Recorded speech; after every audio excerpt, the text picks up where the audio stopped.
দেখতে পাচ্ছ সবাই, জাস্ট ওয়াও লাগছে প্রকৃতিটা, দেখেছো? দূর দূর দূরান্ত পর্যন্ত শুধু মাঠ আর মাঠ, জমি দেখতে পাচ্ছ সব, এই বাড়ি, এই একটা আমাদের এখানে জিও টাওয়ার, জাস্ট লুকটা দেখেছো, হেব্বি লাগছে। দেখো আমাদের বাড়িটা, এই বিছন, এটা হচ্ছে রান্নাঘর, ডাইনিং, বসে খাওয়া যাবে। তো দেখতেই পেলে তোমরা সবাই।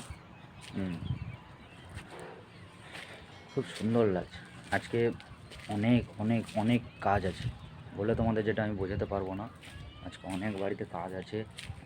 ফার্স্ট হচ্ছে জমিতে সার মারা হবে, সেকেন্ড হচ্ছে আজকে ওয়ারিংয়ের কাজ চলবে, থার্ড হচ্ছে প্লাস্টারে তো কাজ চলছে তোমরা জানো, আজকে ডিজাইনের কিছু কাজ হবে, তোমাদের কাছে আমি সেটা তুলে ধরবো।